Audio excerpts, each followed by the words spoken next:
ನಮಸ್ಕಾರ ವಿದ್ಯಾರ್ಥಿಗಳ ಎಲ್ರಿಗೂ ಕೂಡ ಶುಭಾಶಯಗಳನ್ನು ಬೆಳಗಿನ ಜಾವದ ಶುಭಾಶಯಗಳನ್ನು ತಿಳಿಸ್ತಾ ಇಂದು ನಾವು 10ನೇ ತರಗತಿಯ 3ನೇ ಅಧ್ಯಾಯ ಆದಂತಹ ಹಾಕಿ ಆಟದ ಬಗ್ಗೆ ನಾವು ಇವತ್ತು ತಿಳ್ಕೊತೀವಿ. ವಿದ್ಯಾರ್ಥಿಗಳ ಎಲ್ರಿಗೂ ಗೊತ್ತಿದೆ, ಹಿಂದಿನ ತರಗತಿಗಳಲ್ಲಿ ನೀವು ಹಾಕಿ ಆಟದ ಕಿರು ಪರಿಚಯಗಳನ್ನು ಮಾಡ್ಕೊಂಡು ಬಂದಿದ್ರಿ ಅಲ್ವಾ? ಸ್ವಲ್ಪ ಪರಿಚಯವನ್ನು ಮಾಡ್ಕೊಂಡು ಬಂದಿದ್ರಿ. ಯಾವುದ್ರ ಬಗ್ಗೆ ಮಾಡ್ಕೊಂಡು ಬಂದಿದ್ರಿ? ಇತಿಹಾಸವನ್ನ ತಿಳ್ಕೊಂಡಿದ್ವಿ ಅಲ್ವಾ? ಇತಿಹಾಸವನ್ನ ತಿಳಿಸಿದ್ವಿ. ಅದೇ ರೀತಿ ಅಂಕಣದ ಪರಿಚಯವನ್ನು ನೋಡಿದ್ವಿ. ನಂತರದಲ್ಲಿ ಆಟಗಾರರಿಗೆ ಮತ್ತೆ ಗೋಲ್ ಕೀಪರ್ನ ರಕ್ಷಣೆಗೆ ಬೇಕಾಗಿರುವಂತಹ ಅಗತ್ಯವಾದಂತಹ ಸಲಕರಣೆಗಳನ್ನು ನೋಡಿದ್ವಿ. ಆಟ ಆಡಲಿಕ್ಕೆ ಬೇಕಾದಂತಹ ಉಪಕರಣಗಳ ಬಗ್ಗೆ ನಾವು ತಿಳ್ಕೊಂಡಿದ್ವಿ. ನಂತರದಲ್ಲಿ ಸಾಮಾನ್ಯ ನಿಯಮಗಳನ್ನು ಕೂಡ ನಾವು ತಿಳ್ಕೊಂಡಿದ್ವಿ ವಿದ್ಯಾರ್ಥಿಗಳೇ. ಅದೇ ರೀತಿ ಅದರ ಮುಂದುವರಿದಂತೆ ತಪ್ಪುಗಳು ಮತ್ತೆ ಎಚ್ಚರಿಕೆಗಳನ್ನು ನಾವು ತಿಳ್ಕೊಂಡಿದ್ವಿ. ಅದರ ಮುಂದುವರಿದಂತೆ ಹಿಂದಿನ ಸಾಲಿನಲ್ಲಿ ಏನ್ ನೋಡಿದ್ವಿ? ಹಾಕಿ ಆಟವನ್ನ ಆಡ್ಬೇಕಂದ್ರೆ ನಮಗೆ ಏನ್ ಬೇಕು? ತಂತ್ರಗಳು ಬೇಕು ಅಲ್ವಾ? ಬರೀ ತಂತ್ರಗಳಿದ್ರೆ ಸಾಕ? ಆಟಗಾರನಿಗೆ ಕೆಲವೊಂದು ಗುಣಲಕ್ಷಣಗಳು ಬೇಕು ಅಂತ ಹೇಳಿ ತಿಳ್ಕೊಂಡಿದ್ವಿ ಅಲ್ವಾ? ಅದೇ ರೀತಿ ಅದರಲ್ಲಿ ಹಾಕಿ ಆಟಕ್ಕೆ ಸಂಬಂಧಪಟ್ಟಂತೆ ನಡೆಸುವಂತಹ ಪಂದ್ಯಾಟಗಳ ಬಗ್ಗೆ ತಿಳ್ಕೊಂಡಿದ್ವಿ. ಹಾಗೂ ಪ್ರಶಸ್ತಿಗಳ ಬಗ್ಗೆ ಕೂಡ ನಾವು ತಿಳ್ಕೊಂಡಿದ್ವಿ ವಿದ್ಯಾರ್ಥಿಗಳೇ. ಅದರ ಮುಂದುವರಿದಂತೆ ನಾವು ಈ ಸಲ ಏನ್ ನೋಡ್ತೀವಿ? ಈ ಸಾಲಿನಲ್ಲಿ ನಾವು ಆಟಗಾರರ ಪರಿಚಯ, ಹಾಕಿ ಆಟಗಾರರ ಪರಿಚಯವನ್ನು ನೋಡ್ಕೊಂತೀವಿ. ಎಲ್ರಿಗೂ ಪರಿಚಯ ಇದೆ ಆಲ್ರೆಡಿ, ಯಾಕಂದ್ರೆ ನಮ್ಮ ರಾಷ್ಟ್ರೀಯ ಕ್ರೀಡೆ ಹಾಕಿ ಇರೋದ್ರಿಂದ ಹಾಕಿ ಆಟಕ್ಕೆ ಸಂಬಂಧಪಟ್ಟಂತಹ ಪರಿಚಯ ಎಲ್ರಿಗೂ ಕೂಡ ಇರುತ್ತೆ. ನೋಡಿ ವಿದ್ಯಾರ್ಥಿಗಳೇ, ನಾವು ಭಾರತದ ಖ್ಯಾತ ಆಟಗಾರರ ಪರಿಚಯವನ್ನು ಮಾಡ್ಕೊಂತೀವಿ. ಮತ್ತೆ ಅಂತಾರಾಷ್ಟ್ರೀಯ ಆಟಗಾರರ ಪರಿಚಯವನ್ನ ನಾವು ಈ ಸಂದರ್ಭದಲ್ಲಿ ಮಾಡ್ಕೋತೀವಿ ವಿದ್ಯಾರ್ಥಿಗಳೇ. ತಿಳಿದಿರಲಿ ನಿಮಗೆ, ನಮ್ಮ ರಾಷ್ಟ್ರೀಯ ಆಟ ಯಾವುದು? ಹಾಕಿ ಅಂತ ಹೇಳಿದ್ವಿ ಅಲ್ವಾ? ಈ ಹಾಕಿ ಆಟಕ್ಕೆ ಸಂಬಂಧಪಟ್ಟಂತೆ ನಮ್ಮ ಭಾರತೀಯ ಕ್ರೀಡಾಪಟುಗಳು ಶ್ರೇಷ್ಠ ಸಾಧನೆಯನ್ನ ವಿಶ್ವ ಮಟ್ಟದಲ್ಲಿಯೇ ನಮ್ಮ ಭಾರತದ ಕೀರ್ತಿ ಪತಾಕೆಯನ್ನ ಹಾರಿಸಿದ್ದಾರೆ ಅಂತ ನಾವು ಹೇಳ್ಬೋದು. ಎಲ್ರಿಗೂ ಗೊತ್ತಿದೆ, ಹಾಕಿ ಅಂದ್ಕೊಳ್ಳೆ ಬರೋದು ಮೊಟ್ಟ ಮೊದಲನೇ ಹೆಸರು ಯಾವುದು? ಮೇಜರ್ ಧ್ಯಾನ್ ಚಂದ್ ಅಲ್ವಾ? ಅವ್ರ ಬಗ್ಗೆ ನಾವು ತಿಳ್ಕೊಳ್ಳೋದು ತುಂಬಾನೇ ಇದೆ ಅಲ್ವಾ? ಅವ್ರ ಬಗ್ಗೆ, ಧ್ಯಾನ್ ಚಂದ್ ಅವ್ರ ಬಗ್ಗೆ ನಾವು ತಿಳ್ಕೊಳ್ಳೋದು ತುಂಬಾನೇ ಇದೆ. ಈಗ ನಾವು ಧ್ಯಾನ್ ಚಂದ್ ಅವ್ರ ಬಗ್ಗೆ ಬಂದಾಗ ಒಂದು ಸಿಂಪಲ್ ಆಗಿ ಒಂದು ಉದಾಹರಣೆ ಮುಖಾಂತರ ನಾವು ಹೋಗೋಣ. ಅವ್ರ ಬಗ್ಗೆ ಒಂದು ಸ್ವಲ್ಪ ಇತಿಹಾಸ ಹೇಳೋಣ ಅಲ್ವಾ? ವಿದ್ಯಾರ್ಥಿಗಳೇ, ತಿಳಿದಿರಲಿ, ಧ್ಯಾನ್ ಚಂದ್ರ ಅವರು ಯಾರಿದ್ದಾನೆ ಗೊತ್ತಿಲ್ಲ ಅಲ್ವಾ? ಎಲ್ರಿಗೂ ಕೂಡ ಇಡೀ ವಿಶ್ವಕ್ಕೆ ಭಾರತವನ್ನ ಹಾಕಿಯಲ್ಲಿ ಪರಿಚಯ ಮಾಡಿಕೊಟ್ಟಂತ ಏಕೈಕ ಕ್ರೀಡಾಪಟು ಅಂತ ಹೇಳಿ ಹೇಳ್ಬೋದು, ಮೊಟ್ಟ ಮೊದಲನೇ ಬಾರಿಗೆ ಅಲ್ವಾ? ಅವರು ಆಗಸ್ಟ್ 29 ಅಂದ್ರೆ ಎಲ್ರಿಗೂ ಗೊತ್ತಿದೆ. ಯಾಕಂದ್ರೆ ಧ್ಯಾನ್ ಚಂದ್, ಮೇಜರ್ ಧ್ಯಾನ್ ಚಂದ್ ಅವರ ಹೆಸರಲ್ಲೇ ರಾಷ್ಟ್ರೀಯ ಕ್ರೀಡಾ ದಿನಾಚರಣೆಯನ್ನು ಕೂಡ ನಾವು ಆಚರಣೆ ಮಾಡ್ತೀವಿ ಅಲ್ವಾ? ಅವರು ಆಗಸ್ಟ್ 29, 1905ರಲ್ಲಿ ಉತ್ತರ ಪ್ರದೇಶದ ಪ್ರಯಾಗ ಎಂಬ ಊರಲ್ಲಿ ಜನಿಸ್ತಾರೆ. ತಂದೆ ಹವಾಲ್ದಾರಾಗಿ, ಸೈನ್ಯದಲ್ಲಿ ಹವಾಲ್ದಾರಾಗಿ ಕೆಲಸ ಮಾಡ್ತಿರ್ತಾರೆ ವಿದ್ಯಾರ್ಥಿಗಳೇ. ನೆನಪಿರಲಿ, ನಮ್ಮ ಧ್ಯಾನ್ ಚಂದ್ ಕೂಡ ಸೈನ್ಯದಲ್ಲಿ ಸೈನಿಕರಾಗಿ 16ನೇ ವರ್ಷಕ್ಕೆ, ಎಷ್ಟನೇ ವರ್ಷಕ್ಕೆ? 16ನೇ ವರ್ಷಕ್ಕೆ ಸೇರ್ಕೋತಾರೆ. ಭಾರತೀಯ ಸೈನ್ಯಕ್ಕೆ 16ನೇ ವರ್ಷಕ್ಕೆ ಆಯ್ಕೆ ಆಗ್ತಾರೆ. ಯಾರು? ನಮ್ಮ ಧ್ಯಾನ್ ಚಂದ್. ನಂತರ ನೋಡಿ, ಧ್ಯಾನ್ ಚಂದ್ ಅನ್ನೋ ಒಂದು ಹೆಸರು ದಂತಕಥೆ ಅಂತ ಹೇಳ್ಬೋದು. ಅವರು ಇತಿಹಾಸವನ್ನೇ ಸೃಷ್ಟಿ ಮಾಡಿದಂತಹ ಹಾಕಿ ಕ್ರೀಡಾಪಟು. ವಿದ್ಯಾರ್ಥಿಗಳ, ಒಮ್ಮೆ ಜರ್ಮನಿಯಲ್ಲಿ ಒಂದು ಪಂದ್ಯ ನಡೀತಿರುತ್ತೆ. ಅದರಲ್ಲಿ ನಮ್ಮ ಧ್ಯಾನ್ ಚಂದ್ ಅವರು ಆಟವನ್ನ ಆಡ್ತಿರ್ತಾರೆ. ಯಾವ ಆಟವನ್ನ? ಹಾಕಿ ಆಟವನ್ನ. ಈ ಹಾಕಿ ಆಟವನ್ನ ಆಡುವಂತಹ ಸಂದರ್ಭದಲ್ಲಿ ಜರ್ಮನಿಯ ಸರ್ವಾಧಿಕಾರಿಯಾಗಿದ್ರು ಹಿಂದೆ ಗೊತ್ತಿದೆಯಾ? ಯಾರು? S, Adolf Hitler. ಹಿಟ್ಲರ್ ಅಂದ್ರೆ ಗೊತ್ತು, ಒಂಥರ ಹೆಸರಲ್ಲೇ ಭಯ ಇದೆ ಅಲ್ವಾ? ಅಂತ ಸರ್ವಾಧಿಕಾರಿ ಅಂದಿನ ಕಾಲದಲ್ಲಿ ಆದಂತಹ ಹಿಟ್ಲರ್ ಅವರು ಧ್ಯಾನ್ ಚಂದ್ರ ಅವರು ಆಡ್ತಿರ್ತಾರೆ. ಆಟವನ್ನ ಆಡ್ತಿರುವಂತಹ ಸಂದರ್ಭದಲ್ಲಿ ತುಂಬಾನೇ ಉತ್ತಮವಾದಂತಹ ಪ್ರದರ್ಶನವನ್ನ ನೀಡ್ತಿರ್ತಾರೆ. ಅದನ್ನ ಕುಂತು ವೀಕ್ಷಣೆಯನ್ನ ಮಾಡ್ತಿರ್ತಾರೆ. ಯಾರು? ಹಿಟ್ಲರ್. ಹಾಕಿ ಆಟದ ವೀಕ್ಷಣೆ ಮಾಡುವಂತಹ ಸಂದರ್ಭದಲ್ಲಿ ತಕ್ಷಣಕ್ಕೆ ಅವರು ಏನು ಉತ್ತಮವಾದ ಪ್ರದರ್ಶನ ನೀಡ್ತಿರ್ತಾರೆ, ತಕ್ಷಣಕ್ಕೆ ಆಟವನ್ನ ನಿಲ್ಲಿಸ್ಲಿಕ್ಕೆ ಹೇಳ್ತಾರೆ. ಹಿಟ್ಲರ್ ತಕ್ಷಣಕ್ಕೆ ಆಟವನ್ನ ನಿಲ್ಲಿಸ್ಲಿಕ್ಕೆ ಅಂತಾರೆ. ತಕ್ಷಣಕ್ಕೆ ಆಟವನ್ನ ನಿಲ್ಲಿಸ್ತಾರೆ, ಪಂದ್ಯವನ್ನ ಅಲ್ಲೇ ನಿಲ್ಲಿಸ್ತಾರೆ.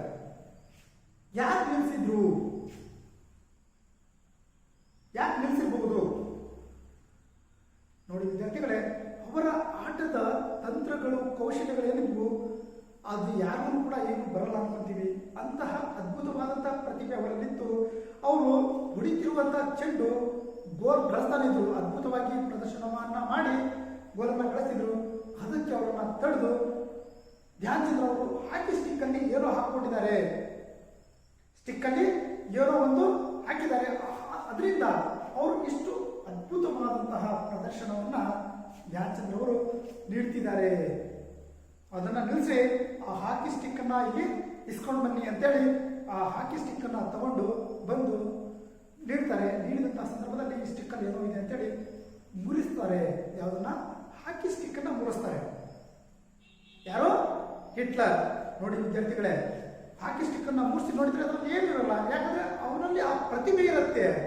ಆ ಸ್ಟಿಕ್ ಅನ್ನ ಹಿಡಿದು ತಗೊಂಡು ಆ ಸ್ಟಿಕ್ ಅಲ್ಲ ಯಾವುದೇ ಸ್ಟಿಕ್ ಕೊಟ್ಟರು ಕೂಡ ಅದೇ ರೀತಿ ಆಡುವಂತಹ ಚಾಕಚಕ್ಯತೆಯನ್ನ ಮೇಜರ್ ಧ್ಯಾನ್ ಚಂದ್ರ ಅವರು ಪಡ್ಕೊಂಡಿದ್ರು. ಅವರಲ್ಲಿ ಅದು ಮೊದಲಿಂದನೇ ಬಂದಿತ್ತು ಅಂತೇಳಿ ವಿದ್ಯಾರ್ಥಿಗಳ ನೆನಪಿರ್ಲಿ. ಮೂರ್ದಾದ್ಮೇಲೆ ಸುಮ್ಮನೆ ಇರಲಿಲ್ಲ ಅವರು. ಅದನ್ನು ಮೂರ್ದಾಗ್ಬಿಟ್ಟು ಬೇರೆ ಸ್ಟಿಕ್ ಅನ್ನ ಕೊಡ್ತಾರೆ, ತಗೋ ಆಡು ಅಂತೇಳಿ. ಆದರೆ ಇನ್ನೊಂದು ಸ್ಟಿಕ್ ಅನ್ನ ಏನ್ ಹೇಳಿದ್ರಲ್ಲ, ಆ ಸ್ಟಿಕ್ ಇಂದ ಮೊದಲಿಗೆ ಏನಾಡಿದ್ರಲ್ಲ ಅದಕ್ಕಿಂತ ಅತ್ಯದ್ಭುತವಾದಂತ ಪ್ರದರ್ಶನವನ್ನ ನೀಡ್ತಾರೆ.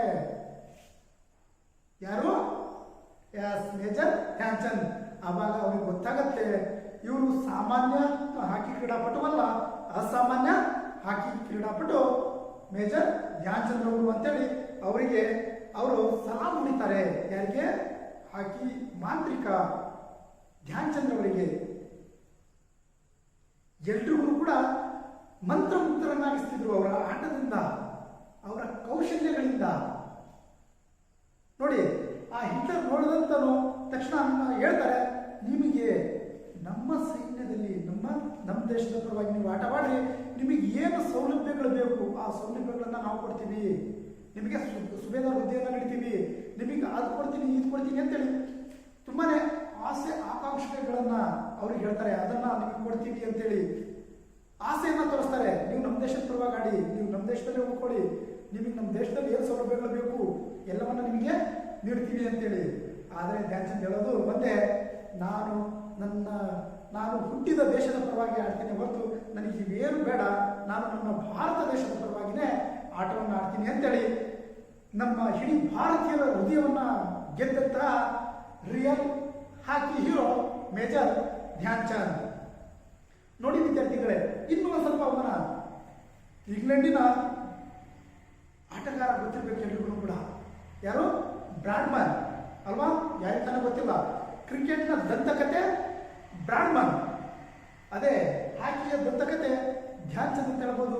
ಒಮ್ಮೆ ಧ್ಯಾನ್ ಚಂದ್ನ ಭೇಟಿ ಆಗ್ತಾರಂತೆ ಬ್ರಾಡ್ಮನ್. ಇಬ್ರು ಭೇಟಿ ಆಗ್ತಾರೆ ಒಂದು ಸಂದರ್ಭದಲ್ಲಿ.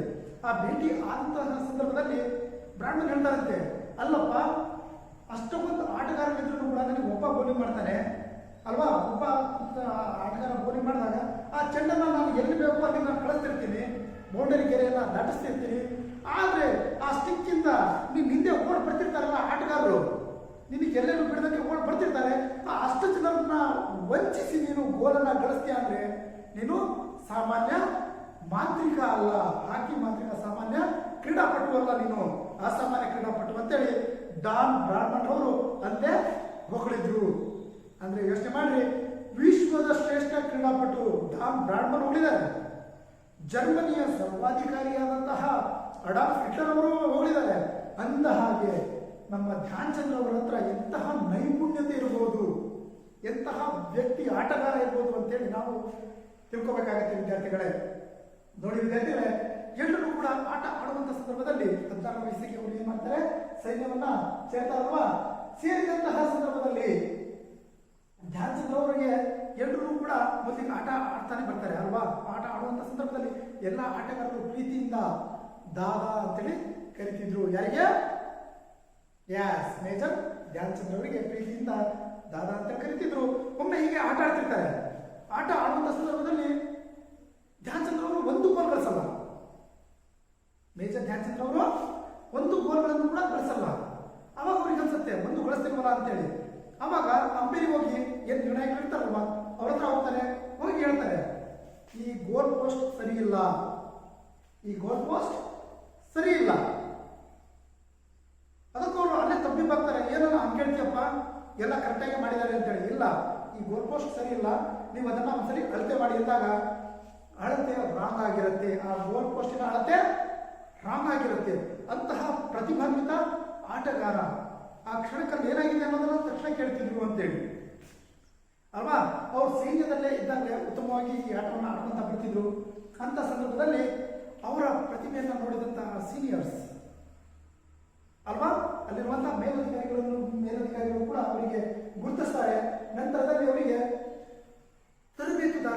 ಆದಂತಹ ಪಂಕಜ್ ಗುಪ್ತಾ, ಯಾರು? ಪಂಕಜ್ ಗುಪ್ತಾರವರು ಧ್ಯಾನ್ ಚಂದ್ರ ತರಬೇತುದಾರರಾಗಿರ್ತಾರೆ. ಅವರು ಹೇಳ್ತಾರೆ, ಅವರಿಗೆ ಒಂದು ಅಡ್ಡೆಸರಿಂದಾನು ಕರಿತಿದ್ರು. ಏನಂತೇಳಿ? ಚಂದ್. ಚಂದ್ ಅಂದ್ರೆ ಚಂದ್ರ, ಚಂದ್ ಅಥವಾ ಚಾಂದ್ ಅಂತೇಳಿ. ಚಾಂದ್ ಅಂದ್ರೆ ಕೂಡ ಚಂದ್ರ ಅಂತೇಳಿ. ನೀನು ಮುಂದೊಂದು ದಿನ ಚಂದ್ರನ ಹಾಗೆ ಬೆಳಕಿಯ ಅಂತೇಳಿ.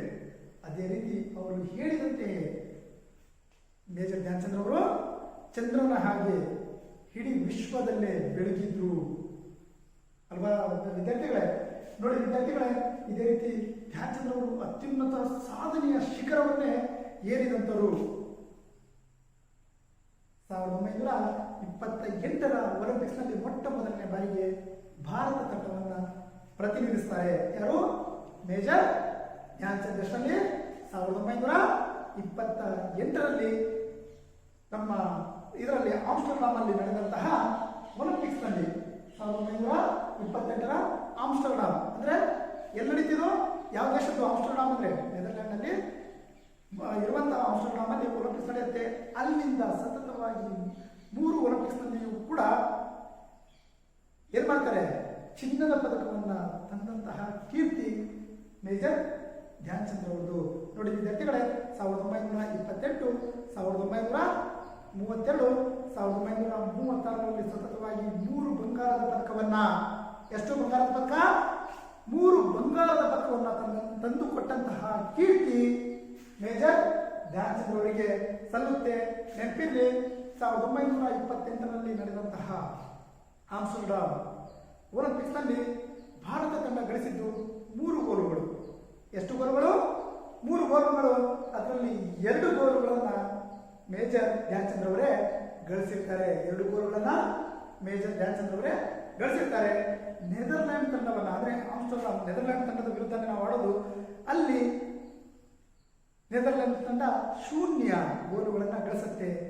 ಅಲ್ಲಿ ನಮ್ಮ ಭಾರತದ ತಂಡ ಬಂಗಾರದ ಪದಕವನ್ನ ಪಡೆದಿದ್ದೆ. ಗೊತ್ತಾಯ್ತಾ ವಿದ್ಯಾರ್ಥಿಗಳೇ? ನಂತರ ನೋಡಿ ವಿದ್ಯಾರ್ಥಿಗಳೇ, ವಿಶ್ವದ ಅತ್ಯಂತ ದೊಡ್ಡ ಕ್ರೀಡಾಪಟು ಹೆಗ್ಗಳಿಕೆಗೆ ಪಾತ್ರರಾಗಿರೋದು ನಮ್ಮ ಮೇಜರ್ ಧ್ಯಾನ್ ಚಂದ್ರ ಅವರು. ನೆನಪಿರಲಿ, ಅವರು 3 ಬಾರಿ ಒಲಿಂಪಿಕ್ಸ್ ನಲ್ಲಿ ಭಾಗವಹಿಸಿ 3 ಬಾರಿ ಕೂಡ ಚಿನ್ನದ ಪದಕವನ್ನ ತಂದುಕೊಟ್ಟಿದ್ದಾರೆ. ನಂತರದಲ್ಲಿ ನೋಡಿ, ಭಾರತ ಸರ್ಕಾರ ಇವರಿಗೆ 1956ರಲ್ಲಿ ಪದ್ಮವಿಭೂಷಣ ಪ್ರಶಸ್ತಿಯನ್ನು ನೀಡಿ ಗೌರವಿಸುತ್ತೆ. ಅತ್ಯುನ್ನತ ಶ್ರೇಷ್ಠವಾದಂತಹ ಪ್ರಶಸ್ತಿಯಾದಂತಹ ಪದ್ಮವಿಭೂಷಣ ಪ್ರಶಸ್ತಿಯನ್ನು 1956ರಲ್ಲಿ ನೀಡುತ್ತೆ ವಿದ್ಯಾರ್ಥಿಗಳೇ. ನಂತರದಲ್ಲಿ ಹೇಳಿದೆ 1928ರಲ್ಲಿ ಮುಗಿತು, 1932ಕ್ಕೆ ಬಂದ್ವಿ. ಅಲ್ಲಿ ನೋಡಿದ್ರೆ ಅದೆಲ್ಲ ನಡೆಯುತ್ತೆ ಲಾಸ್ ಏಂಜಲೀಸ್ನಲ್ಲಿ ಒಲಿಂಪಿಕ್ಸ್ ನಡೆಯುತ್ತೆ. ಎಷ್ಟೊಂದು 1932ರಲ್ಲಿ ಲಾಸ್ ಏಂಜಲೀಸ್ನಲ್ಲಿ ನಡೆದಂತಹ ಒಲಿಂಪಿಕ್ಸ್ನಲ್ಲಿ, ಬೇಸಿಗೆ ಒಲಿಂಪಿಕ್ಸ್ನಲ್ಲಿ ವಿಶ್ವ ದಾಖಲೆಯನ್ನ ಬರೀತಾರೆ. ಆ ವಿಶ್ವ ದಾಖಲೆ 2003ರ ತನಕ ಇರುತ್ತೆ.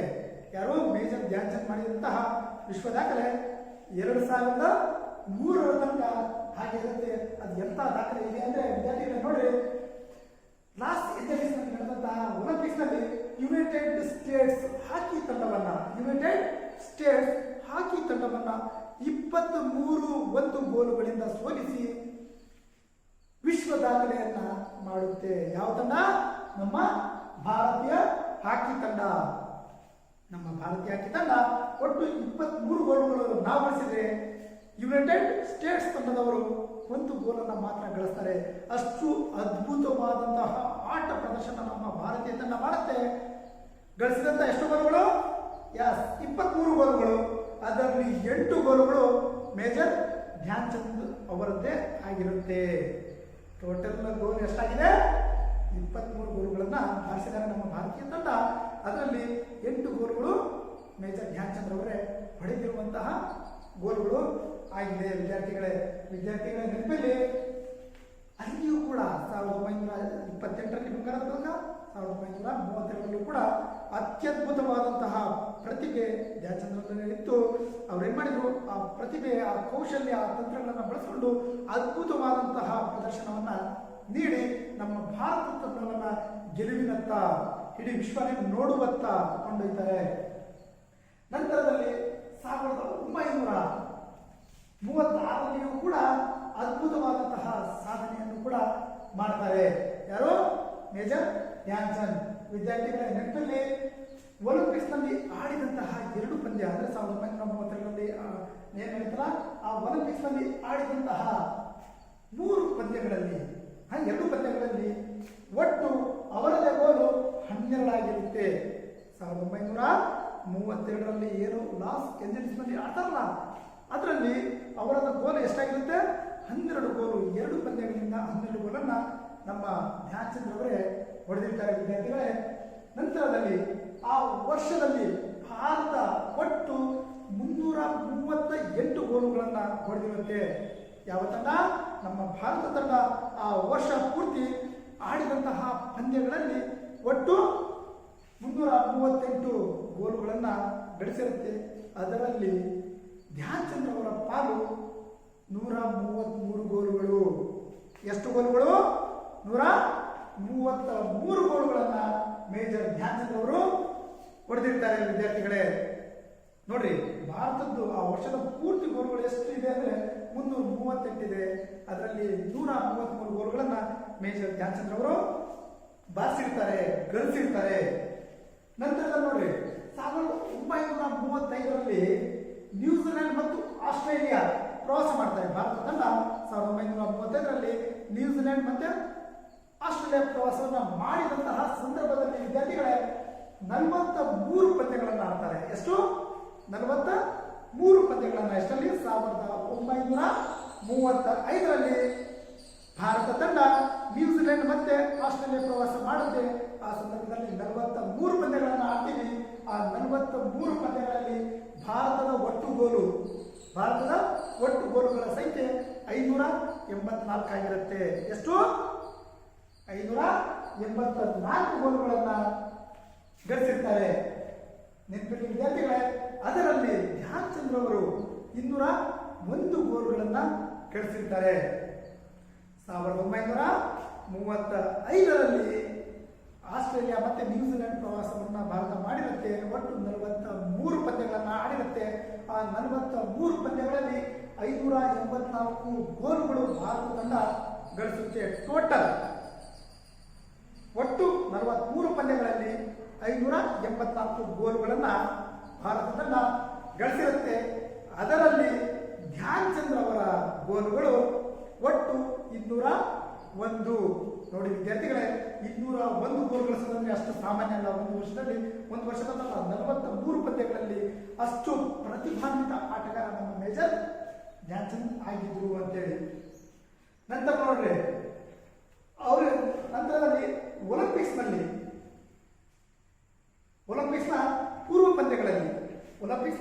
ಪೂರ್ವ ಪಂದ್ಯಗಳಲ್ಲಿ ಭಾರತದ 175 ಗೋಲುಗಳಲ್ಲಿ, ಏನು ಒಲಿಂಪಿಕ್ಸ್ ನಲ್ಲಿ ಆಡ್ತೀವಲ್ವಾ ಅದರ ಪೂರ್ವ ಪಂದ್ಯ ಅಂತೇಳಿ ಆಡಿಸ್ತಾರಲ್ವಾ, ಅದರಲ್ಲಿ ಭಾರತ ಆಡಿದಂತಹ ಪಂದ್ಯಗಳಲ್ಲಿ 175 ಗೋಲುಗಳನ್ನು ಗಳಿಸುತ್ತೆ. ಅದರಲ್ಲಿ 175 ಗೋಲುಗಳಲ್ಲಿ ಧ್ಯಾನ್ ಚಂದ್ ಅವರು 59 ಗೋಲುಗಳನ್ನು ಬಾರಿಸಿದ್ದಾರೆ.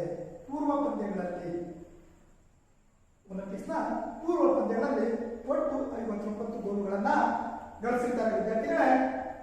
ನಂತರ ನೆನಪಲ್ಲಿ ಒಲಿಂಪಿಕ್ಸ್ನಲ್ಲಿ ಒಟ್ಟು 38 ಗೋಲುಗಳನ್ನು ಗಳಿಸಿದ್ರೆ ಧ್ಯಾನ್ ಚಂದ್ ಅವರು 11 ಗೋಲು ತಮ್ಮದಾಗಿಸಿದ್ರು. ನೋಡ್ರಿ, ಒಲಿಂಪಿಕ್ಸ್ ನಲ್ಲಿ 38 ಗೋಲುಗಳನ್ನ ಭಾರತ ತಂಡ ಗಳಿಸಿದ್ರೆ 11 ಗೋಲನ್ನ ಮೇಜರ್ ಧ್ಯಾನ್ ಚಂದ್ ಅವರೇ ಗೋಲ್ ಗಳಿಸಿದ್ರು ಅಂತೇಳಿ ಹೇಳ್ತೀವಿ. ಅದೇ ರೀತಿ ಅವರು ಸತತವಾಗಿ ವಿದ್ಯಾರ್ಥಿಗಳ ನೆನಪಲ್ಲಿ 42 ವರ್ಷಗಳ ಕಾಲ 42 ವರ್ಷ ಈ ಆಟವನ್ನು ಆಡ್ತಾರೆ. ಹಾಕಿ ಆಟವನ್ನು 42 ವರ್ಷಗಳ ಕಾಲ ಆಡಿದಂತಹ ಏಕೈಕ ವ್ಯಕ್ತಿಯ ದಂತಕಥೆ ಆದಂತಹ ಧ್ಯಾನ್ ಚಂದ್ ಅವರು ನೆನಪಲ್ಲಿ ಪೂರ್ವ ಆಫ್ರಿಕಾದ 22 ಪಂದ್ಯಗಳಲ್ಲಿ ಪೂರ್ವ ಆಫ್ರಿಕಾದಲ್ಲಿ ನಡೆದಂತಹ ಪಂದ್ಯಾಟದಲ್ಲಿ ಒಟ್ಟು 22 ಪಂದ್ಯಗಳಿಂದ 61 ಗೋಲುಗಳನ್ನು ಗಳಿಸ್ತಾರೆ. ಎಷ್ಟು ಪಂದ್ಯಗಳಿಂದ? 22 ಪಂದ್ಯಗಳಿಂದ 61 ಗೋಲುಗಳನ್ನು ಗಳಿಸಿದಂತಹ ವ್ಯಕ್ತಿ ನಮ್ಮ ಮೇಜರ್ ಧ್ಯಾನ್ ಚಂದ್ ಅವರು ವಿದ್ಯಾರ್ಥಿಗಳೇ ಅಲ್ವಾ. ನೋಡಿ, 42 ವರ್ಷಗಳ ಕಾಲ ಆಡ್ತಾರೆ. ಅವರ ಕ್ರೀಡಾ ಜೀವನ ಹೇಳಲಿಕ್ಕೆ ಪದಗಳೇ ಸಾಲದು ಅಂತಹ ದಂತಕಥೆಯನ್ನು ಹೊಂದಿದಂತಹ ಧ್ಯಾನ್ ಚಂದ್ 1948ರಲ್ಲಿ ಅವರು ನಿವೃತ್ತಿ ಹೊಂದುತ್ತಾರೆ. ಅಂದ್ರೆ 2ನೇ ಮಹಾಯುದ್ಧದ ಸಂದರ್ಭದಲ್ಲಿ ಹೋಗಲ್ಲ, ಆಡ್ಲಿಕ್ಕೆ ಅಂತೇಳಿ ಹೋಗಲ್ಲ. 2ನೇ ಮಹಾಯುದ್ಧ ನಡೀತಿರುತ್ತೆ. ಆ ಸಂದರ್ಭದಲ್ಲಿ 2 ಒಲಿಂಪಿಕ್ಸ್ಗಳಲ್ಲಿ ಭಾಗವಹಿಸಲ್ಲ. 1948ರಲ್ಲಿ ನಿವೃತ್ತಿಯನ್ನ ಹೊಂದುತ್ತಾರೆ. ನೆನಪಲ್ಲಿ ನಿವೃತ್ತಿಯನ್ನ ಹೊಂದಿದ ಮೇಲೆ ಪಂಜಾಬ್ನ ಪಟಿಯಾಲದಲ್ಲಿರುವಂತಹ, ಪಂಜಾಬ್ ರಾಜ್ಯದಲ್ಲಿ ಬರುವಂತಹ ಪಟಿಯಾಲದಲ್ಲಿರುವಂತಹ NIS national institute of sports NIS ನಲ್ಲಿ ಡಿಪ್ಲೊಮಾ ಪದವಿಯನ್ನು ಕೂಡ ಪಡ್ಕೋತಾರೆ. ಯಾರು? ಮೇಜರ್ ಧ್ಯಾನ್ ಚಂದ್ ಪಂಜಾಬ್ನ ಪಟಿಯಾಲದಲ್ಲಿ ನ್ಯಾಷನಲ್ ಇನ್ಸ್ಟಿಟ್ಯೂಟ್ ಆಫ್ ಸ್ಪೋರ್ಟ್ಸ್ ನಲ್ಲಿ ಡಿಪ್ಲೊಮಾ ಪದವಿಯನ್ನು ಪಡ್ಕೋತಾರೆ. ಕೊನೆಗೆ ಅವರು ಡಿಸೆಂಬರ್ 3, 1979ರಲ್ಲಿ ಡಿಸೆಂಬರ್ 3, 1979ರಲ್ಲಿ ಅವರು ವಿಧಿವಶರಾಗ್ತಾರೆ, ಮರಣ ಹೊಂದುತ್ತಾರೆ. ಡಿಸೆಂಬರ್ 3, 1979ರಲ್ಲಿ ಮರಣ ಹೊಂದುತ್ತಾರೆ ವಿದ್ಯಾರ್ಥಿಗಳೇ. ಅವರ ಜೀವನ ಅಸಾಮಾನ್ಯ ಬದುಕನ್ನು ಕಟ್ಟಿಕೊಂಡಂತಹ ಪ್ರತಿಭಾನ್ವಿತ ಕ್ರೀಡಾಪಟು ಯಾರು? ಮೇಜರ್ ಧ್ಯಾನ್ ಚಂದ್.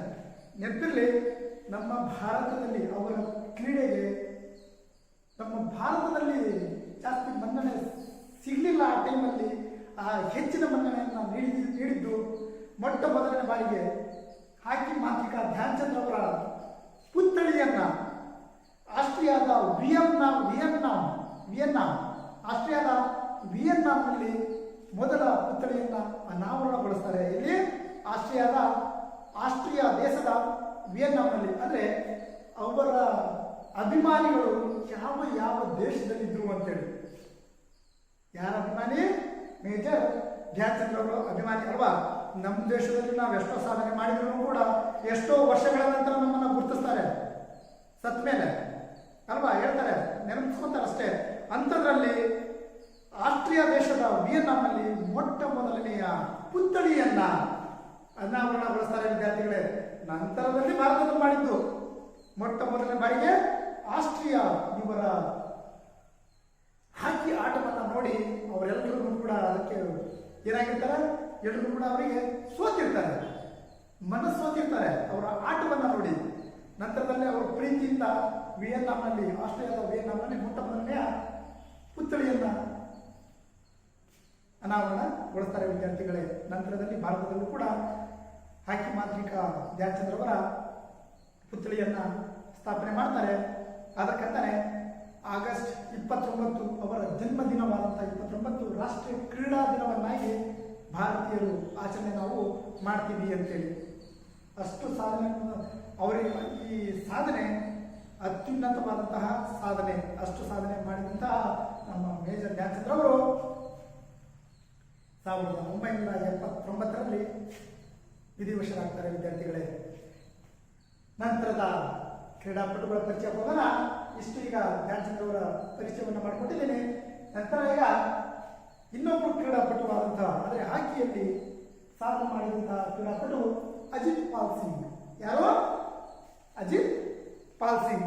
ವಿದ್ಯಾರ್ಥಿಗಳ ನೆನಪಲ್ಲಿ ಇವರು 1 ಏಪ್ರಿಲ್ 1947ರಲ್ಲಿ ಜನಿಸ್ತಾರೆ.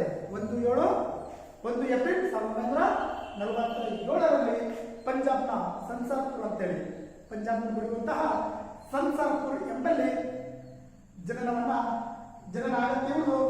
ಇವರು ಮಧ್ಯ ರಕ್ಷಕರಲ್ಲಿ ಇವರು ಕೂಡ ಒಬ್ಬರಾಗಿರ್ತಾರೆ. ಹಾಕಿ ಆಟದ ಮಧ್ಯ ರಕ್ಷಕರಲ್ಲಿ ಇವರು ಕೂಡ ಒಬ್ಬರಾಗಿರ್ತಾರೆ.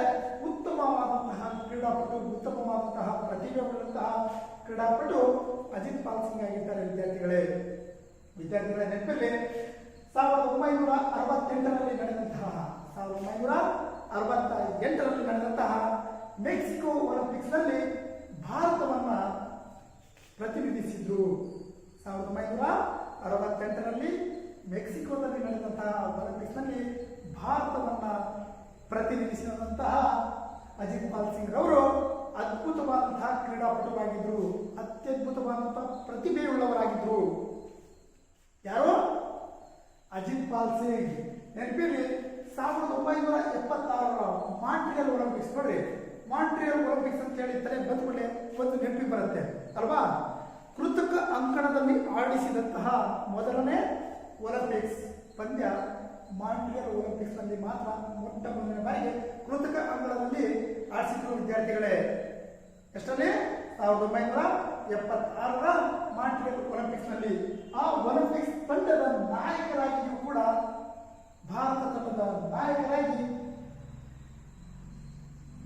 ಆಟವನ್ನು ಆಡ್ತಾರೆ. ಆ ತಂಡವನ್ನು ಮುನ್ನಡೆಸ್ತಾರೆ. ಎಷ್ಟರಲ್ಲಿ? 1976ರ ಮಾಂಟ್ರಿಯಲ್ ಒಲಿಂಪಿಕ್ಸ್ ನಲ್ಲಿ. ನಂತರ 1970ರಲ್ಲಿ ಬ್ಯಾಂಕಾಕ್ ಮತ್ತು 1974ರ ಥೆರೈನ್ ಏಷ್ಯನ್ ಕ್ರೀಡೆಯಲ್ಲಿ 1970ರಲ್ಲಿ ಬ್ಯಾಂಕಾಕ್ ಮತ್ತು 1974ರ ಥೆರೈನ್ ಏಷ್ಯನ್ ಕ್ರೀಡಾಕೂಟದಲ್ಲಿ ತಂಡದ ನಾಯಕರಾಗಿ ಭಾಗವಹಿಸಿ ಬೆಳ್ಳಿ ಪದಕವನ್ನು ತಂದುಕೊಟ್ರು. ನಮ್ಮ ಭಾರತ ದೇಶಕ್ಕೆ ಬೆಳ್ಳಿ ಪದಕವನ್ನು 2 ಏಷ್ಯನ್ ಕ್ರೀಡಾಕೂಟಗಳಲ್ಲಿ, ಒಂದು 1970ರ ಬ್ಯಾಂಕಾಕ್ ಮತ್ತೆ 1974ರ ಥೆರೈನ್ ಏಷ್ಯನ್ ಕ್ರೀಡಾಕೂಟದಲ್ಲಿ ನಮ್ಮ ಭಾರತ ತಂಡದ ನಾಯಕರಾಗಿ ಮತ್ತೆ ಆಟಗಾರರಾಗಿ ಬೆಳ್ಳಿಯ ಪದಕವನ್ನು ತಂದುಕೊಡೋದ್ರಲ್ಲಿ ಪ್ರಮುಖ ಪಾತ್ರವನ್ನು ಅಜಿತ್ ಪಾಲ್ ಸಿಂಗ್ ಅವರು ವಹಿಸ್ತಾರೆ. ಎಷ್ಟರಲ್ಲಿ? 1970 ಮತ್ತೆ 1974ರಲ್ಲಿ ಭಾರತಕ್ಕೆ ಏಷ್ಯನ್ ಕ್ರೀಡೆಯಲ್ಲಿ ಬೆಳ್ಳಿಯ ಪದಕವನ್ನು ತಂದುಕೊಡ್ತಾರೆ ವಿದ್ಯಾರ್ಥಿಗಳೇ. ನೋಡ್ರಿ ವಿದ್ಯಾರ್ಥಿಗಳೇ, ಇವರ ಆಟದಿಂದಾಗಿ ಏಷ್ಯನ್ ತಂಡಕ್ಕೆ, ನಮ್ಮ ಏಷ್ಯಾ ಖಂಡದ ತಂಡವನ್ನು ಏನು ಮಾಡ್ತಾರೆ, ಆ ತಂಡದಲ್ಲಿ ಇವರು ಕೂಡ ಒಬ್ಬರು ಆಟಗಾರರಾಗಿ ಆಯ್ಕೆ ಆಗ್ತಾರೆ. ಯಾರು? ಅಜಿತ್ ಪಾಲ್ ಸಿಂಗ್. ಅಜಿತ್ ಪಾಲ್ ಸಿಂಗ್ ಅವರು ಅವರ ಉತ್ತಮವಾದಂತಹ ಆಟದಿಂದಾಗಿ ಏಷ್ಯಾ ತಂಡಕ್ಕೆ ಆಯ್ಕೆ ಆಗ್ತಾರೆ. ವಿದ್ಯಾರ್ಥಿಗಳೇ ನೆನಪಿರಲಿ, 1971ರಲ್ಲಿ ನಡೆದಂತಹ ಬಾರ್ಸಿಲೋನಾ ವಿಶ್ವಕಪ್ನಲ್ಲಿ 1971ರಲ್ಲಿ ನಡೆದಂತಹ ಬಾರ್ಸಿಲೋನಾ ವಿಶ್ವಕಪ್ನಲ್ಲಿ ನಾಯಕರಾಗಿ, ಭಾರತ ತಂಡದ ನಾಯಕರಾಗಿ ಭಾಗವಹಿಸಿ ಪಾಕಿಸ್ತಾನದ ವಿರುದ್ಧ ಗೆಲುವನ್ನು ಸಾಧಿಸಿ ಚಿನ್ನದ ಪದಕವನ್ನು ಭಾರತಕ್ಕೆ ತರ್ತಾರೆ. ಯಾರು? ಅಜಿತ್ ಪಾಲ್ ಸಿಂಗ್. ವಿದ್ಯಾರ್ಥಿಗಳ ನೆನಪಲ್ಲಿ 1971ರಲ್ಲಿ ಬಾರ್ಸಿಲೋನಾ ವಿಶ್ವಕಪ್ನಲ್ಲಿ ಭಾರತ ತಂಡದ ನಾಯಕರಾಗಿಬಿಟ್ಟು ಪಾಕಿಸ್ತಾನ ತಂಡವನ್ನು ಮಣಿಸಿ ಚಿನ್ನದ ಪದಕವನ್ನು ತಂದುಕೊಟ್ಟಂತಹ ಕೀರ್ತಿ ಅಜಿತ್ ಪಾಲ್ ಸಿಂಗ್ ಅವರದು. ಗೊತ್ತಾಯ್ತಾ ವಿದ್ಯಾರ್ಥಿಗಳೇ? ನೋಡ್ರಿ, ಅಜಿತ್ ಪಾಲ್ ಸಿಂಗ್ ಕೂಡ ಭಾರತದ ಹಾಕಿ ತಂಡದ ನಾಯಕರಾಗಿಬಿಟ್ಟು ಉನ್ನತವಾದ ಮಟ್ಟಕ್ಕೆ ಭಾರತ ತಂಡವನ್ನು ಕೊಂಡೊಯ್ದಿದ್ದಾರೆ ಅಂತೇಳಿ ನಾವು ಹೇಳ್ಬೋದು ವಿದ್ಯಾರ್ಥಿಗಳೇ. ಅವ್ರು ನೋಡ್ರಿ 1968ರಲ್ಲಿ ಭಾರತವನ್ನು ಪ್ರತಿನಿಧಿಸ್ತಾರೆ.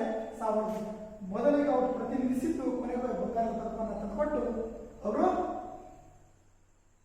ಉತ್ತಮವಾದಂತಹ ಕ್ರೀಡಾಪಟು ಅಂತೇಳಿ ಅನಿಸಿದ್ದಾರೆ ವಿದ್ಯಾರ್ಥಿಗಳೇ. ನೋಡಿ ವಿದ್ಯಾರ್ಥಿಗಳೇ, ಇಷ್ಟು ಅಜಿತ್ ಪಾಲ್ ಸಿಂಗ್ ಅವರ ಪರಿಚಯ. ನಂತರದಲ್ಲಿ ಬರೋದು ಲೆಸ್ಲಿ ಕ್ಲೋಡಿಯಸ್. ಲೆಸ್ಲಿ ಕ್ಲೋಡಿಯಸ್ ವಿದ್ಯಾರ್ಥಿಗಳೇ ನೆನಪಿರಲಿ, ಇವರು 25 ಮಾರ್ಚ್ 1927ರಲ್ಲಿ ಛತ್ತೀಸ್ಗಢದ ಬಲಾಸ್ಪುರ ಅಂತೇಳಿ, ಛತ್ತೀಸ್ಗಢದ ಬಲಾಸ್ಪುರ ಎಂಬಲ್ಲಿ ಹುಟ್ಟುತ್ತಾರೆ. ಯಾರು? ಲೆಸ್ಲಿ ಕ್ಲೋಡಿಯಸ್. ಛತ್ತೀಸ್ಗಢದ ಬಲಾಸ್ಪುರ ಎಂಬಲ್ಲಿ 25 ಮಾರ್ಚ್ 1927ರಲ್ಲಿ ಜನಿಸ್ತಾರೆ. ವಿದ್ಯಾರ್ಥಿಗಳ ನೆನಪಿರಲಿ, ಇವರು ಕೂಡ ತಮ್ಮ ಕ್ರೀಡಾ ಬದುಕನ್ನು ಹಾಕಿ ಕ್ರೀಡೆಯಿಂದಲೇ ಪ್ರಾರಂಭ ಮಾಡ್ತಾರೆ. ಇವರ ಕ್ರೀಡಾ ಬದುಕನ್ನು ಹಾಕಿ ಕ್ರೀಡೆಯಿಂದಲೇ ಪ್ರಾರಂಭ ಮಾಡಿದಂತಹ ಕ್ರೀಡಾಪಟು ಯಾರು? ಯಾರು? ಲೆಸ್ಲಿ ಕ್ಲೋಡಿಯಸ್. ನೆನಪಿರಲಿ ವಿದ್ಯಾರ್ಥಿಗಳೇ, ಇವರು ಭಾರತದ ಶ್ರೇಷ್ಠ ಮಧ್ಯರಕ್ಷಕರಲ್ಲಿ ಇವರು ಕೂಡ ಒಬ್ಬರಾಗಿದ್ರು. ಭಾರತದ ಶ್ರೇಷ್ಠ ಮಧ್ಯರಕ್ಷಕರು ಏನಿರ್ತಾರಲ್ಲ ಅದರಲ್ಲಿ ಕೂಡ ಇವರು ಕೂಡ ಒಬ್ಬರಾಗಿದ್ರು. ಇವರ ಆಟ ಅದ್ಭುತವಾದಂತಹ ಆಟ. ರಕ್ಷಣೆ ಮಾಡೋದ್ರಲ್ಲಿ ಆಗಿರ್ಬೋದು, ಗೋಲ್ಗಳನ್ನು ಗಳಿಸೋದ್ರಲ್ಲಿ ಆಗಿರ್ಬೋದು, ಅವರು ಉತ್ತಮವಾದಂತಹ ಆಟವನ್ನ ತಂಡದ ರಕ್ಷಣೆಯಲ್ಲಿ ತೊಡಗಿದಂತಹ ಕ್ರೀಡಾಪಟು, ಶ್ರೇಷ್ಠ ಕ್ರೀಡಾಪಟು ಲೆಸ್ಲಿ ಕ್ಲೋಡಿಯಸ್. ವಿದ್ಯಾರ್ಥಿಗಳ ನೆನಪಲ್ಲಿ ಇವರು 3 ಬಾರಿ ಭಾರತವನ್ನು ಪ್ರತಿನಿಧಿಸಿದ್ದಾರೆ. ಎಷ್ಟು ಬಾರಿ? 3 ಬಾರಿ ಭಾರತದ ಒಲಿಂಪಿಕ್ಸ್ ಅನ್ನ ಪ್ರತಿನಿಧಿಸಿದ್ದಾರೆ. ಅದರಲ್ಲಿ ಪ್ರತಿನಿಧಿಸಿದ 3ರಲ್ಲಿಯೂ ಕೂಡ ಚಿನ್ನದ ಪದಕವನ್ನು ಗಳಿಸಿದ್ದಾರೆ. ನೆನಪಿರಲಿ, ಆ 3ರಲ್ಲಿಯೂ ಕೂಡ ಚಿನ್ನದ ಪದಕವನ್ನು ಗಳಿಸಿದ್ದಾರೆ. 1948, 1952, 1956ರ ಒಲಿಂಪಿಕ್ಸ್ ತನಕ ಕೂಡ ಬಂಗಾರದ ಪದಕವನ್ನು ಗಳಿಸುವಲ್ಲಿ ಅವರದ್ದು ಕೂಡ ಪ್ರಮುಖವಾದ ಪಾತ್ರ. ನೆನಪಿನಲ್ಲಿ ವಿದ್ಯಾರ್ಥಿಗಳು ಹೇಳ್ತಾರೆ, 1928ರಿಂದ 1956ರ ತನಕ ಭಾರತದ ಸ್ವರ್ಣಯುಗ ಅಂತೇಳಿ ಅಲ್ವಾ. ಆ ಸ್ವರ್ಣಯುಗದ 3 ಪದಕಗಳು ಅಂದ್ರೆ 2ನೇ ಮಹಾಯುದ್ಧದ ನಂತರ ನಡೆದಂತಹ ಒಲಿಂಪಿಕ್ಸ್ ನಲ್ಲಿ ಸತತವಾಗಿ 3 ಬಾರಿಗೂ ಕೂಡ ಬಂಗಾರದ ಪದಕವನ್ನ ಭಾರತಕ್ಕೆ ಬಂದಿದೆ. ಅದರಲ್ಲಿ ಪ್ರಮುಖ ಪಾತ್ರವನ್ನ ಲೆಸ್ಲಿ ಕ್ಲೋಡಿಯಸ್ ಅವರು ವಹಿಸಿದ್ರು ಅಂತೇಳಿ. ನಂತರ ಒಲಿಂಪಿಕ್ಸ್ ನಲ್ಲಿ ಅದರಲ್ಲೂ ಹಾಕಿ ಆಟಗಾರರಾಗಿರುವ ಇವರು ಗರಿಷ್ಠ ಪದಕಗಳನ್ನು ಪಡೆದಂತಹ ಏಕೈಕ ಕ್ರೀಡಾಪಟು ಅಂತ ಹೇಳ್ತಾರೆ. ಏಕೈಕ ಕ್ರೀಡಾಪಟು 3 ಬಂಗಾರದ ಪದಕವನ್ನು ತಂದಿದ್ದಾರೆ. ಅದೇ ರೀತಿ 1960ರಲ್ಲಿ ನಡೆದಂತಹ ರೋಮ್ನಲ್ಲಿ ನಡೆಯುತ್ತೆ, ಅಲ್ಲಿ ಬೆಳ್ಳಿಯ ಪದಕವನ್ನು ಕೂಡ ಪಡ್ಕೊಂಡಿದ್ದಂತಹ ಕ್ರೀಡಾಪಟು ಯಾರು? ಲೆಸ್ಲಿ ಕ್ಲೋಡಿಯಸ್. 3 ಬಂಗಾರದ ಪದಕ, 1 ಬೆಳ್ಳಿಯ ಪದಕ. 1 ಬೆಳ್ಳಿಯ ಪದಕ ಸಿಕ್ಕಿದ್ದಲ್ಲಿ 1960ರಲ್ಲಿ ರೋಮ್ನಲ್ಲಿ ಬೆಳ್ಳಿಯ ಪದಕವನ್ನು ಹಾಕಿ ಕ್ರೀಡೆ ಮುಖಾಂತರ ಇವರು ಅಷ್ಟು ಪದಕವನ್ನು ಪಡೆದಂತಹ ಏಕೈಕ ಕ್ರೀಡಾಪಟು ಅಂತೇಳಿ ಇವ್ರಿಗೆ ಹೇಳಿ ಗಿನ್ನಿಸ್ ದಾಖಲೆಯ ಪುಸ್ತಕಕ್ಕೆ ಸೇರಿದೆ ಇವರ ಹೆಸರು. ಗಿನ್ನಿಸ್ ದಾಖಲೆಯ ಪುಸ್ತಕಕ್ಕೆ ಇವರ ಹೆಸರನ್ನ ಸೇರಿಸಿದ್ದಾರೆ. ಅಷ್ಟು ಅದ್ಭುತವಾದಂತಹ ಕ್ರೀಡಾಪಟು ಲೆಸ್ಲಿ ಕ್ಲೋಡಿಯಸ್. ನೆಕ್ಸ್ಟ್ ಗೊತ್ತಿರಲಿ ವಿದ್ಯಾರ್ಥಿಗಳೇ, ಇವರ ಉತ್ತಮವಾದಂತಹ ಕ್ರೀಡಾ ಸಾಧನೆಗಾಗಿ ಇವರಿಗೆ 1971ರಲ್ಲಿ ಪದ್ಮಶ್ರೀ ಪ್ರಶಸ್ತಿಯನ್ನು ಕೂಡ ನೀಡುತ್ತೆ. ಭಾರತ ಸರ್ಕಾರ ಪದ್ಮಶ್ರೀ ಪ್ರಶಸ್ತಿಯನ್ನು ನೀಡಿ ಗೌರವಿಸುತ್ತೆ. ಯಾರಿಗೆ? ಲೆಸ್ಲಿ ಕ್ಲೋಡಿಯಸ್ ಅವರಿಗೆ. ಎಷ್ಟರಲ್ಲಿ? 1971ರಲ್ಲಿ. ವಿದ್ಯಾರ್ಥಿಗಳ ನೆನಪಿರಲಿ, ಇವರ ಕ್ರೀಡಾ ಜೀವನ ಡಿಸೆಂಬರ್ 20, 2012ರಲ್ಲಿ ಮುಕ್ತಾಯವಾಗುತ್ತೆ. ಅಂದರೆ ಅವರು ಅಲ್ಲೇ ಆಲ್ರೆಡಿ ಕ್ರೀಡೆಯಿಂದ ಉಳಿದಿರ್ತಾರೆ. ಅವರು ಮರಣವನ್ನ 2020 ಡಿಸೆಂಬರ್ 2012 ಡಿಸೆಂಬರ್ 20ರಂದು ಇವರು ಮರಣ ಹೊಂದುತ್ತಾರೆ. ಯಾರು? ಲೆಸ್ಲಿ ಕ್ಲೋಡಿಯಸ್. ಅಂತಹ ಅದ್ಭುತವಾದಂತಹ ಪ್ರತಿಭೆ ಲೆಸ್ಲಿ ಕ್ಲೋಡಿಯಸ್ ಅವರು. ಇವರು ಕೂಡ ಶ್ರೇಷ್ಠ ಮಧ್ಯರಕ್ಷಕರಲ್ಲಿ ಒಬ್ಬರಾಗಿ ಆಟವನ್ನು ಆಡಿ 3 ಬಾರಿ ಬಂಗಾರದ ಪದಕವನ್ನು ನಮ್ಮ ಭಾರತಕ್ಕೆ ತಂದುಕೊಟ್ಟಂತಹ ವ್ಯಕ್ತಿ, ಕ್ರೀಡಾಪಟು, ಸಾಧಕ, ಹಾಕಿ ಕ್ರೀಡಾ ಸಾಧಕ ಅಂತ ನಾವು ಕರಿಬಹುದು ವಿದ್ಯಾರ್ಥಿಗಳೇ.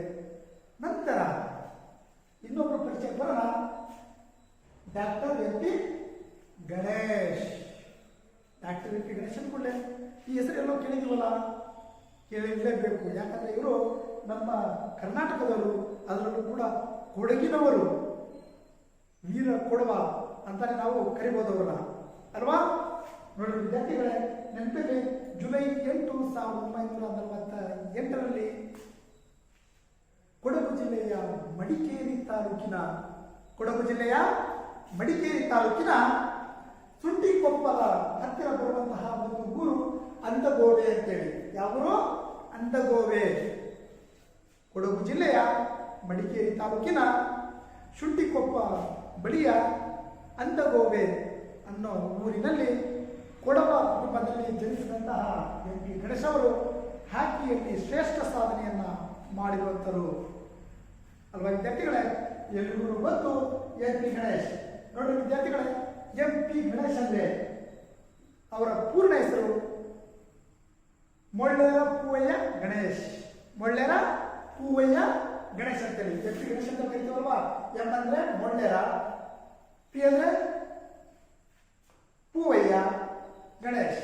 ಮೊಳ್ಳೇರ ಪೂವಯ್ಯ ಗಣೇಶ್ ಅಂತೇಳಿ ಇವರನ್ನ ಕರಿತಿದ್ರು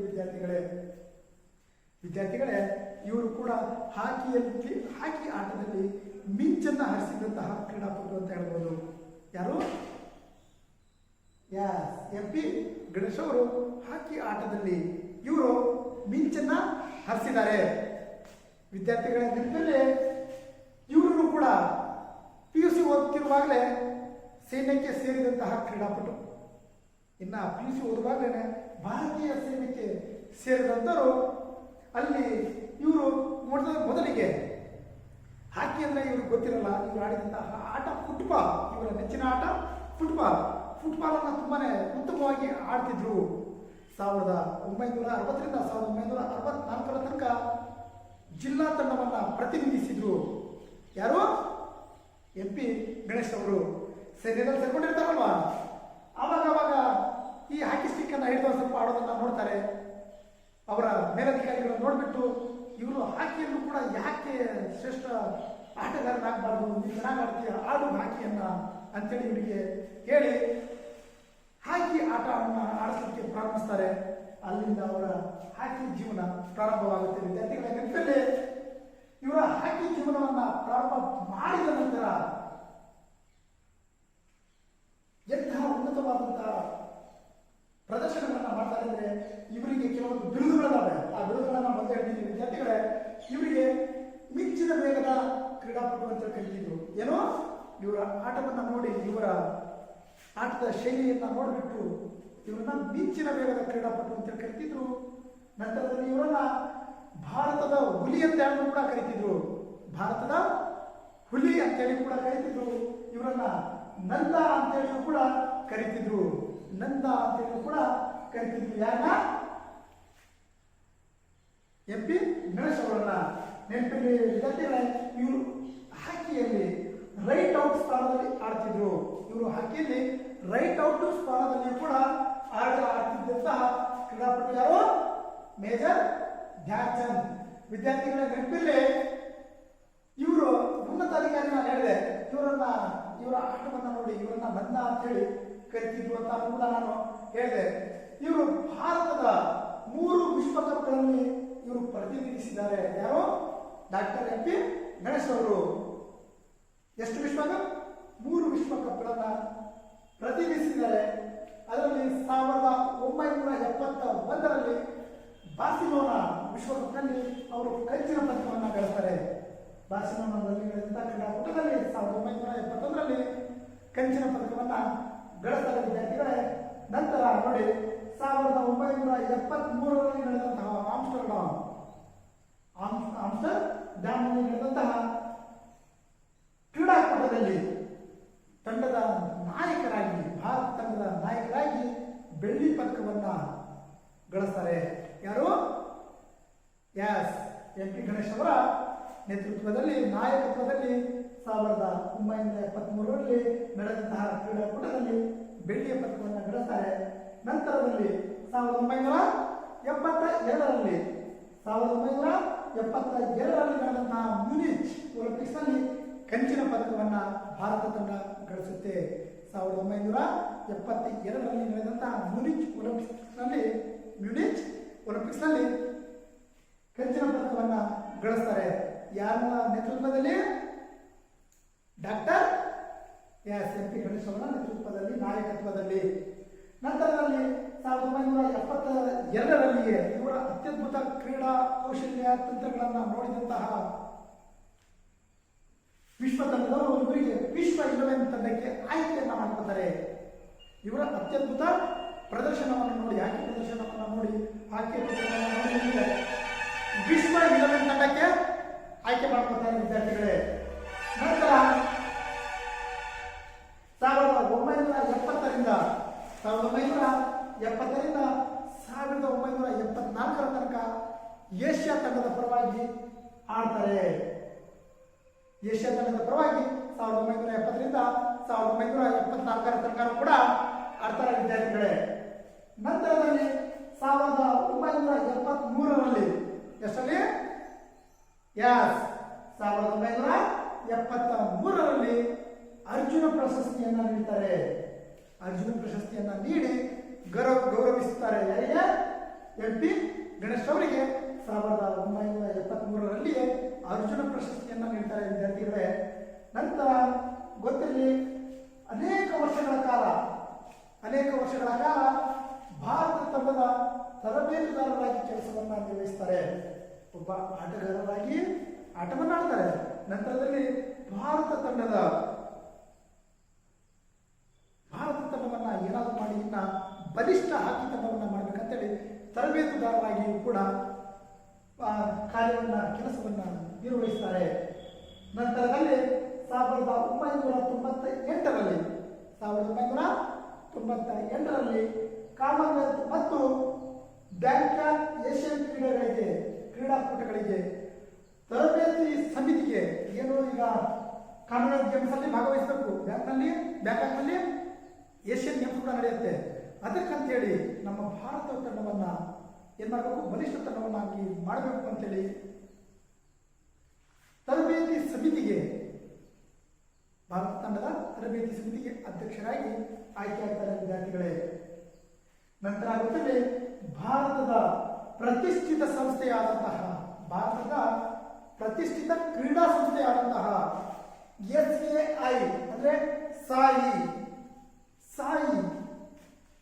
ಕ್ರೀಡಾ ಸಂಸ್ಥೆಯ ಅಧ್ಯಕ್ಷರಾಗಿಯೂ ಕೂಡ ಸೇವೆಯನ್ನ ಸಲ್ಲಿಸಿದ್ದಾರೆ. ನೆನಪಿರಲಿ, ಸಾಯಿ ಅಂದ್ರೆ ಸ್ಪೋರ್ಟ್ಸ್ ಅಥಾರಿಟಿ ಆಫ್ ಇಂಡಿಯಾ, ಭಾರತೀಯ ಕ್ರೀಡಾ ಪ್ರಾಧಿಕಾರ. ಅತ್ಯುನ್ನತ ಸಂಸ್ಥೆ ಇದು. ನಮ್ಮ ಭಾರತದಲ್ಲಿ ಅತ್ಯುನ್ನತವಾದಂತಹ ಕ್ರೀಡಾ ಸಂಸ್ಥೆ. ಇದರ ಅಧ್ಯಕ್ಷರಾಗಿ ಕಾರ್ಯವನ್ನು ಕೂಡ ನಿರ್ವಹಿಸಿದ್ದಾರೆ ವಿದ್ಯಾರ್ಥಿಗಳೇ. ನೆನಪಿರಲಿ ನೋಡಿ, ಅಷ್ಟು ಅದ್ಭುತವಾದಂತಹ ಸಾಧನೆಯನ್ನ ಕೊಡವ ವೀರ ಎಂ ಪಿ ಗಣೇಶ್ ಅವರು ಅತ್ಯುನ್ನತವಾದಂತಹ ಸಾಧನೆಯನ್ನ ಮಾಡಿರೋದನ್ನ ನಾವು ಕಾಣಬಹುದು ಅಲ್ವಾ. ನೋಡಿ, ಚಿಕ್ಕ ವಯಸ್ಸಿನಿಂದಲೇ ಫುಟ್ಬಾಲ್ನಲ್ಲಿ ಆಡಿದಂತಹ ಕ್ರೀಡಾಪಟು ಹಾಕಿಯಾಗಿ ಬಂದು ಹಾಕಿಯಲ್ಲಿ ಅದ್ಭುತವಾದಂತಹ ಸಾಧನೆ ಮಾಡ್ತಾರೆ ಅಂದ್ರೆ ಗ್ರೇಟ್ ಅಲ್ವಾ. ಇಷ್ಟು ಉತ್ತಮವಾದಂತಹ ಸಾಧನೆಯನ್ನ ನಮ್ಮ ಭಾರತದ ಹುಲಿ ನಂದ ಮಿಂಚಿನ ವೇಗದ ಕ್ರೀಡಾಪಟು ಗಣೇಶ್ ಅವರು ಮಾಡಿದ್ದಾರೆ ಅಲ್ವಾ ವಿದ್ಯಾರ್ಥಿಗಳೇ. ನೆಕ್ಸ್ಟ್ ನಂತರ ನೋಡೋಣ, ಮತ್ತೊಬ್ಬ ಕ್ರೀಡಾಪಟು ಧನರಾಜ್ ಪಿಳ್ಳೆ. ಎಲ್ರಿಗೂ ಗೊತ್ತು, ಧನರಾಜ್ ಪಿಳ್ಳೆ ಭಾರತದ ಅತ್ಯುತ್ತಮ ಆಟಗಾರ ಅಲ್ವಾ. ನೋಡಿ ವಿದ್ಯಾರ್ಥಿಗಳೇ, ಧನರಾಜ್ ಪಿಳ್ಳೆ ಅವರು ಜುಲೈ 16, 1968ರಲ್ಲಿ ಜುಲೈ 16, 1968ರಲ್ಲಿ ಮಹಾರಾಷ್ಟ್ರದ ಕಿರ್ಕೆ ಎಂಬಲ್ಲಿ ಜನಿಸ್ತಾರೆ. ಮಹಾರಾಷ್ಟ್ರದ ಕಿರ್ಕೆ ಎಂಬಲ್ಲಿ ಜುಲೈ 16, 1968ರಲ್ಲಿ ಅಲ್ಲಿ ಜನಿಸ್ತಾರೆ ವಿದ್ಯಾರ್ಥಿಗಳ. ಇವರು ಕೂಡ ಅತ್ಯದ್ಭುತವಾದಂತಹ ಹಾಕಿ ಪ್ಲೇಯರ್. ಅವರು ಮಹಾರಾಷ್ಟ್ರದ ಕಿರ್ಕೆಯಿಂದ ಅವರು ವಲಸೆ ಬರ್ತಾರೆ ಬಾಂಬೆಗೆ, ಅಂದ್ರೆ ಮುಂಬೈ, ಈಗಿನ ಮುಂಬೈ. ಅಲ್ಲಿಗೆ ವಲಸೆ ಬಂದ್ಬಿಟ್ಟು ಅಲ್ಲಿ ಅವರ ಜೀವನವನ್ನು ನಡೆಸ್ತಾರೆ ವಿದ್ಯಾರ್ಥಿಗಳೇ. ಬಾಂಬೆಗೆ ವಲಸೆ ಬಂದಂತಹ ಕುಟುಂಬ ಧನರಾಜ್ ಪಿಳ್ಳೆ ಅವರು ಅಲ್ಲಿ ಬಂದ್ಬಿಟ್ಟು ಅದ್ಭುತವಾದಂತಹ ಸಾಧನೆಯನ್ನ ಮಾಡ್ತಾರೆ. ಯಾರು? ಧನರಾಜ್ ಪಿಳ್ಳೆ. ಅವರ ಅಣ್ಣ ಹಾಕಿ ಆಟವನ್ನು ಆಡ್ತಿರ್ತಾನೆ. ಅದನ್ನು ನೋಡಿದಂತಹ ಧನರಾಜ್ ಪಿಳ್ಳೆ ಅವರು ಅವರ ಅಣ್ಣನನ್ನ ಫಾಲೋ ಮಾಡ್ತಾನೆ. ಅವರ ಅಣ್ಣ ಯಾವ ರೀತಿ ಆಡ್ತಾರೆ ಏನಂತೇಳಿ ತಿಳ್ಕೊಂಡು ಅವರ ಅಣ್ಣನ ರೀತಿಯೇ ಇವರು ಕೂಡ ಆಡ್ಕೊಳ್ತಾ ಹೋಗ್ತಾರೆ. ಅಂತಹ ಕ್ರೀಡಾಪಟು ಎಂತಹ ಸಾಧನೆಯನ್ನ ಮಾಡಿದ್ದಾರೆ ಅನ್ನೋದನ್ನ ನಾವು ಈ ನೋಡೋಣ ವಿದ್ಯಾರ್ಥಿಗಳ ನೆನಪಿರಲಿ. ನಮ್ಮ ದೇಶದ ಪ್ರಸಿದ್ಧ ಹಾಕಿ ಆಟಗಾರರಲ್ಲಿ ಧನರಾಜ್ ಪಿಳ್ಳೆ ಕೂಡ ಒಬ್ಬ ಪ್ರಸಿದ್ಧ ಆಟಗಾರರು. ಅವರು ಕೂಡ 15 ವರ್ಷಗಳ ಕಾಲ ಸತತವಾಗಿ 15 ವರ್ಷಗಳ ಕಾಲ ಈ ಹಾಕಿ ಆಟವನ್ನು ಆಡಿದಂತಹ ಕ್ರೀಡಾಪಟು. ಅದರಲ್ಲಿ 4 ಒಲಿಂಪಿಕ್ಸ್, 4 ಏಷ್ಯನ್ ಗೇಮ್ಸ್, 4 ವಿಶ್ವಕಪ್, 4 ಏಷ್ಯನ್ ಗೇಮ್ಸ್ಗಳನ್ನು ಆಡಿದಂತಹ ಅದ್ಭುತವಾದಂತಹ ಕ್ರೀಡಾಪಟು ಧನರಾಜ್ ಪಿಳ್ಳೆಯವರು. ವಿದ್ಯಾರ್ಥಿಗಳ ನೆನಪಿರಲಿ, ಇವರು ಏನು ಭಾರತವನ್ನು ಪ್ರತಿನಿಧಿಸಿ ಈ ಅಷ್ಟೆಲ್ಲ ಕ್ರೀಡಾಕೂಟವನ್ನು ಆಡಿಯೂ ಕೂಡ ಉತ್ತಮವಾದಂತಹ ಸಾಧನೆಯ ಶಿಖರವನ್ನೇ ಏರಿದಂತಹ ಕ್ರೀಡಾಪಟು ಅಂತ ಹೇಳ್ಬೋದು.